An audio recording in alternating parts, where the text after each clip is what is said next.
Hello साथियों, एक और नए वीडियो में आप सभी का स्वागत है। अपन बात कर रहे थे पटवार के अंदर से कंप्यूटर और कंप्यूटर के अंदर से देख रहे थे अपन एमएस ऑफिस। एमएस ऑफिस के अंदर से आज अपन देखेंगे होम टैब के बारे में साथियों। और ये होम टैब किस में होती है? ये होती है साथियों एमएस वर्ड के बारे में अपन चर्चा कर रहे हैं। बाद में एक्सेल देखेंगे और बाद में अपन पावर पॉइंट देखेंगे। यही आपके पास में सिलेबस में दे रखा है।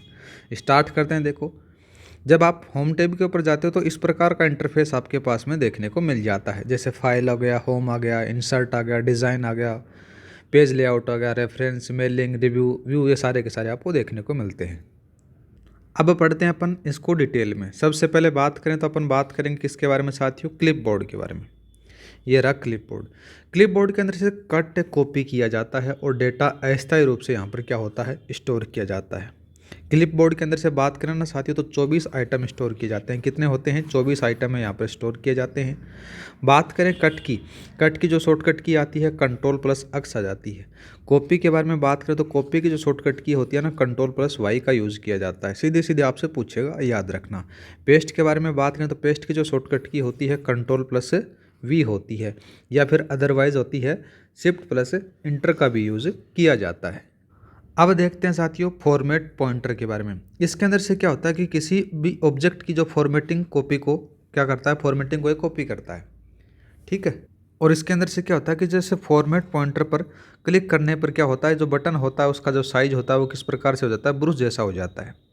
नेक्स्ट बात करते हैं कॉपी फॉर्मेट पॉइंटर के बारे में। इसके अंदर से बात करें तो इसकी जो शॉर्टकट की होती है Ctrl+C का यूज होता है। अगर बात करें पेस्ट फॉर्मेट पॉइंटर के बारे में तो इसके अंदर से क्या आ जाएगा? V आ जाएगा साथियों। अगर बात करें क्लियर फॉर्मेटिंग की जो शॉर्टकट की होती है उसको अपन लिख सकते हैं Ctrl+S का यूज़ कर इसका यूज़ होता है। अब बात करते हैं फ़ॉन्ट के बारे में। फ़ॉन्ट के बारे में बात करें तो बाय डिफ़ॉल्ट कैसा फ़ॉन्ट होगा? कैलिबरी फ़ॉन्ट होगा 2007 से, ठीक है। और 2007 से पहले जो आता था उसके बारे में बात करेंगे अपन बाद में। और जो साइज आती है वो 11 पॉइंट आती है साथियों। ओल्ड फ़ॉन्ट था ना, वो क्या था? वो था टाइम्स न्यू रोमन में हुआ करता था 2003 तक। जब 2007 आया तो उसके अंदर से कैलिबरी फ़ॉन्ट आना स्टार्ट हो जाता है बाय डिफ़ॉल्ट। और इसके अंदर से जो साइज़ थी वो 12 पॉइंट हुआ करती थी। ये पुराने वर्जन में था साथियों। अभी नए वर्जन में कितना आता है? 11 पॉइंट का इसमें से साइज़ आ जाती है फ़ॉन्ट की। अब बात करते हैं कि मिनिमम फ़ॉन्ट है उसकी साइज़ होती है एक फ़ॉन्ट होती है। और मैक्सिमम फ़ॉन्ट की साइज़ के बारे में बात करें ना साथियों तो 1638 होती है। ये पूछ सकता है, थोड़ा सा इंपॉर्टेंट है, याद रखना। आगे लिखा गया है कि ड्रॉप डाउन लिस्ट फॉर्मेट जो साइज है उसमें से 8 से 72 तक ही दिखाया जाता है और ज़्यादा नहीं दिखाया जाता। बाद में अगर आपको ज़्यादा चाहिए होता तो खुद आप उसको क्या कर सकते हो? मैनुअली तरीके से इंसर्ट करके कर सकते हो। वैसे क्या दिखाएगा? 8 से 72 तक दिखाएगा। जिस प्रकार से जब आप इसके ऊपर फ़ॉन्ट वाली साइज़ के ऊपर क्लिक करते हो तो एक टेबल से ओपन होती है। यहाँ पर 8 से लेकर 72 तक का ही शो करता है, ज़्यादा नहीं होता है। आगे बात करते हैं साथियों कि फ़ॉन्ट डायलॉग बॉक्स को ओपन करने की जो शॉर्टकट की होती है Ctrl+D का यूज़ किया जाता है, ठीक है।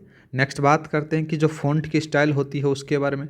तो देखो, बाय डिफ़ॉल्ट होती है वो रेगुलर साइज होती है। बोल्ड के बारे में बात करें तो जो शब्द होता है उसको क्या कर दिया जाता है? थोड़ा सा भारीपन आ जाता है। इसमें किस प्रकार से आएगा? जैसे आपके पास में यहाँ पर लिखा भी गया है Ctrl+B का यूज़ कर अपन उस फॉन्ट को क्या कर सकते हैं? बोल्ड कर सकते हैं। जिस प्रकार से जैसे ए है इसको बोल्ड कर रखा है। दूसरा बात करते हैं इटालिक में। इसमें से क्या होता है कि Ctrl+I शॉर्टकट की का यूज़ किया जा सकता है। जो भी शब्द आपने लिखा है उसको वो तिरछा लिख देगा इस प्रकार से, ठीक है। दूसरा बात करते हैं अंडरलाइन करने के लिए। अंडरलाइन करने के लिए Ctrl+U का यूज़ किया जाता है। जैसे मैंने यहाँ पर लिखा RPSC जंक्शन, और जंक्शन के नीचे मेरे को पूरे के नीचे क्या लिखना है? अंडरलाइन करनी है। तो अपन कौन सा का यूज़ करेंगे? Ctrl+U का यूज़ करेंगे। अब बात करते हैं जो फ़ॉन्ट इफेक्ट है उनके बारे में। फ़ॉन्ट इफेक्ट में बात करें तो सबसे पहला नाम आता है स्ट्राइक थ्रू का। स्ट्राइक थ्रू क्या होता है साथियों? जो भी आपने चीज़ लिखी है उसको बीच से काट देना ही स्ट्राइक थ्रू कहलाता है।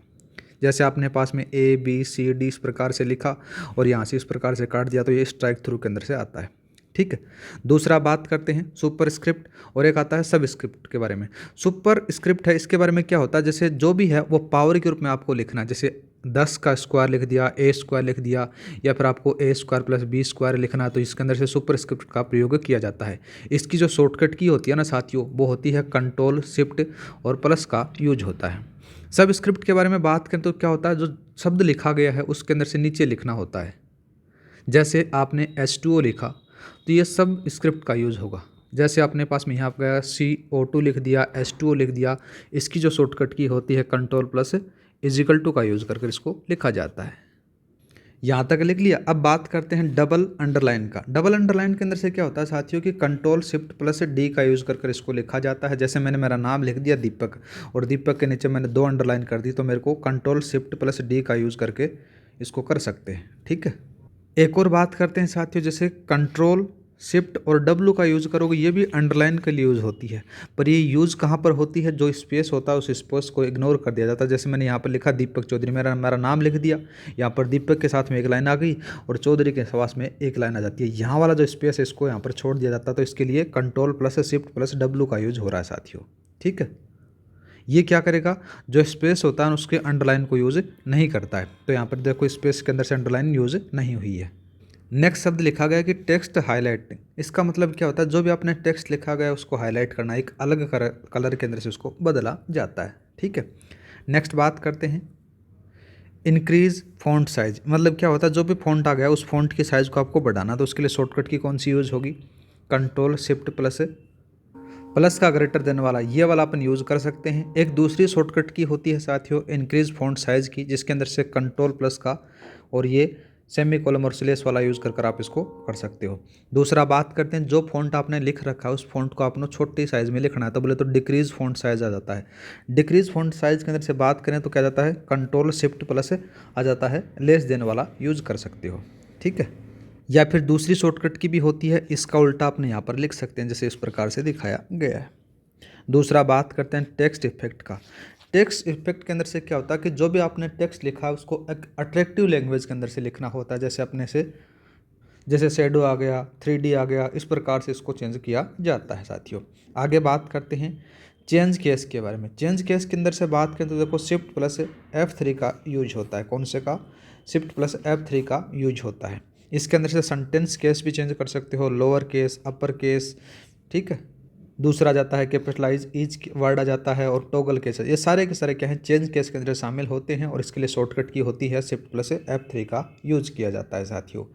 आगे बात करते हैं पैराग्राफ टूल। पैराग्राफ टूल के बारे में बात करें तो देखो किस प्रकार से आपको देखने को मिलेंगे। इसमें सबसे पहले आपको बुलेट आ जाता है। बुलेट के अंदर से क्या होता है कि किसी भी स्टेटमेंट को सिंबल से डिजाइन करना होता है। दूसरा रोमन केस आ गया, अल्फ़ाबेट केस आ गया, सिंबल केस आ गया, सारे के सारे क्या हैं, पैराग्राफ टूल के अंदर से शामिल किए जाते हैं। सबसे पहले बात करते हैं बुलेट्स के बारे में। बुलेट्स के अंदर से देखो या तो स्टार देखने को मिलेगा, बाय डिफ़ॉल्ट है वो इस प्रकार से आपको देखने को मिल जाता है। ठीक है, या फिर बॉक्स बनावा दिया जाता है, इस प्रकार से बुलेट होते हैं। दूसरा बात करते हैं लिस्ट के अंदर से। तो जो पैराग्राफ होगा साथियों उसमें से आपका जो लिस्ट बनेगी या तो नंबर से आ जाती है या फिर अल्फ़ाबेट से आ जाती है या फिर रोमन से आ जाती है। अल्फ़ाबेट के अंदर से बात करें तो देखो यहाँ पर 1 2 3 लिख दिया गया, और सॉरी नंबर से 1 2 3 लिख दिया गया। अगर अल्फ़ाबेट से बात करें तो आ जाता है ABCD आ जाता है। रोमन में बात करें तो इस प्रकार से अपने लिख सकते हैं इस प्रकार। ठीक है, दूसरा जाता है साथियों मल्टी लिस्ट। मल्टी लिस्ट का मतलब होता है कि लिस्ट के अंदर बहुत सारी लिस्ट होना, उसको मल्टी लिस्ट कहा जाता है। जैसे एक लिस्ट आ गई ये ए वाली, फिर दूसरे ये वाली आ गई, तीसरी ये वाली जाती है और चौथी इस प्रकार से इसको मल्टी लिस्ट के नाम से जाना जाता है। आगे बात करते हैं इंडेंट के बारे में। इंडेंट के अंदर से बात करें तो इंडेंट की जो शॉर्टकट की होती है कंट्रोल प्लस N का यूज होता है। ठीक है, और इस इंडेंट से क्या होता है कि टेक्स्ट या फिर ऑब्जेक्ट को राइट साइड में शिफ्ट करना होता है। आगे बात करते हैं, देखो सबसे पहले यहाँ पर देखो A से Z तक आ जाता है, तो इसका मतलब क्या होता है कि सॉर्टिंग करना होता है। मतलब कि किसी भी वैल्यू को आरोही और अवरोही क्रम में, बोले तो डिसेंडिंग और असेंडिंग ऑर्डर में सेट करने का काम हो जाता है। असेंडिंग के अंदर से बात करें तो देखो किस प्रकार से, जैसे लिख दिया गया मैंने 2 4 5 6 इस प्रकार से लिख दिया गया। और असेंडिंग के बारे में बात करें तो अपन क्या करेंगे, बड़े से छोटे की तरफ अपन लिख सकते हैं। आगे बात करते हैं पैराग्राफ मार्क के बारे में। ये आ गया पैराग्राफ मार्क। इसके अंदर से पैराग्राफ मार्क की जो शॉर्टकट की होती है कंट्रोल शिफ्ट प्लस स्टार का यूज़ किया जाता है साथियों। ठीक है, और इसके अंदर से होता क्या है कि डॉक्यूमेंट में हिडन सिंबल को डिस्प्ले करता है। पैराग्राफ जो मार्क होता है ना साथियों वो इस प्रकार से होता है। ठीक है, इस प्रकार से आपको देखने को मिलेगा, ये लिख भी रखा होगा। देखो पैराग्राफ मार्क होता है वो इस प्रकार से होता है, ये इंटर के लिए आ जाता है। दूसरा बात करें डॉट के लिए तो डॉट सिंबल इसका यूज़ होता है, तो स्पेस की का यूज़ कर सकते हैं। एरो के बारे में बात करें तो यहाँ पर क्या जाता है, इस प्रकार से इसके लिए टैब की का यूज़ कर सकते हैं साथियों। आगे बात करते हैं अपन अलाइनमेंट के बारे में। ये रहा अलाइनमेंट। अलाइनमेंट देखो साथियों क्या होता है कि आपको, जैसे आपने बहुत सारी डिज़ाइन देखी होगी जब आप पे कोई पेपर छपा रहता है, तो जैसे एक साइड में लेफ्ट साइड में लिख दिया गया, कभी राइट साइड में लिख दिया गया, कहीं बीच बीच में लिखा जाता है, तो वही चीज़ क्या होती है, अलाइनमेंट आती है। तो देखो सबसे पहला नाम आ जाता है कि लेफ्ट अलाइनमेंट। लेफ्ट अलाइनमेंट क्या होता है कि लेफ्ट साइड से ही लिख रहा है बंदा, तो इसके लिए जो शॉर्टकट की यूज़ होगी Ctrl+L का यूज होगा। अगर बात करें सेंटर के अंदर से लिख रहा है, लाइनों के अंदर से, तो उसको क्या कहते हैं, सेंटर अलाइनमेंट कहा जाता है। इसकी जो शॉर्टकट की होती है Ctrl+E का यूज़ होता है साथियों। राइट के बारे में बात करें तो राइट ही राइट में लिख रहा है बंदा, तो उसके लिए Ctrl+R का यूज़ करेंगे। जस्टिफाई के बारे में बात करें तो जस्टिफाई है कि जो भी आपने लिखा है उसको एकदम सीक्वेंस रूप में जमाना होता है, तो Ctrl+J का यूज़ करोगे। ठीक है, आगे बात करते हैं लाइन स्पेसिंग के बारे में। लाइन स्पेसिंग क्या होती है साथियों कि जो भी आप पैराग्राफ में लाइनें लिख रहे हो ना, उनके बीच में कितना स्पेस आपको छोड़ना होता है, वो सारी की सारी क्या कहलाती हैं, लाइन स्पेसिंग कहलाती हैं। जैसे मैंने एक ये लाइन लिख दी गई, एक ये लाइन लिख दी गई और एक ये लाइन लिख दी गई, इन लाइनों के मध्य में कितना स्पेस छोड़ रहा हूँ उसको अपने लाइन स्पेसिंग के नाम से जाना जाता है। आगे बात करते हैं। देखो अगर आपको एक इसमें से छोड़ना है तो इसके लिए जो शॉर्टकट की यूज होगी Ctrl+1 का यूज होगा, मतलब कि दो लाइनों के बीच में जो स्थान दिया आपने एक दे दिया गया। बाय डिफ़ॉल्ट कितना होता है, 1.15 होता है साथियों। कितना होता है, 1.15 होता है आपको, तो इसके लिए डिफ़ॉल्ट होती है, याद रखना। और इन दोनों की जो लाइनों के मध्य होता है 1.15। यहाँ पर थोड़ा सा चेंज कर लेना साथियों, यहाँ पर 1.15 न होकर कितना आएगा, 1.5 आएगा। 1.5 के लिए जो शॉर्टकट की होगी ना साथियों, वो कौन सी हो जाती है, Ctrl+5 का यूज़ होता है। बाय डिफ़ॉल्ट थोड़ा सा इंपॉर्टेंट है, याद रखना। दूसरा Ctrl+2 का यूज़ करोगे, दो यहाँ पर पॉइंट के अंदर से स्पेस आ जाता है। आगे बात करते हैं बॉर्डर के बारे में। बॉर्डर के अंदर से क्या होता है कि जो पैराग्राफ होता है उस पैराग्राफ का बॉर्डर सेट करना होता है। अब इसको भी 2-3-4 भागों में बांटा जाता है, जैसे टॉप हो गया, लेफ्ट हो गया, राइट हो गया और ऑल आ जाता है। ये सारे के सारे क्या हैं, बॉर्डर के टाइप आपको देखने को मिल जाते हैं।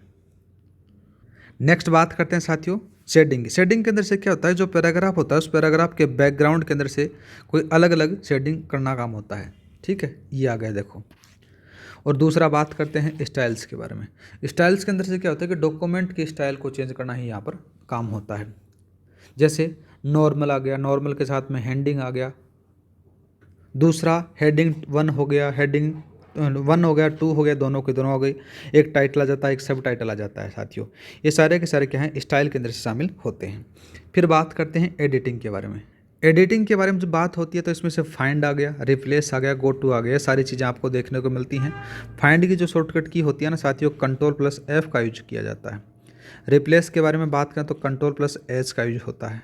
और गो टू के बारे में बात करें तो Ctrl+F5 का यूज़ कर सकते हैं। ये थोड़ी सी इंपॉर्टेंट है, याद रखना साथियों। तो आज के लिए इतना ही, मिलते हैं नेक्स्ट वीडियो में। जय हिंद, जय भारत। क्लास की पीडीएफ फाइल आपको टेलीग्राम पर मिल जाएगी। टेलीग्राम का लिंक डिस्क्रिप्शन में दे रखा है, वहाँ पर जाकर आप ज्वाइन कर सकते हो। क्लास अच्छी लगी हो तो लाइक और सब्सक्राइब करना ना भूलें, जिससे मेरे को थोड़ा बहुत मोटिवेशन मिलता रहे और आपको क्लासेस कंटिन्यू मिलती रहें।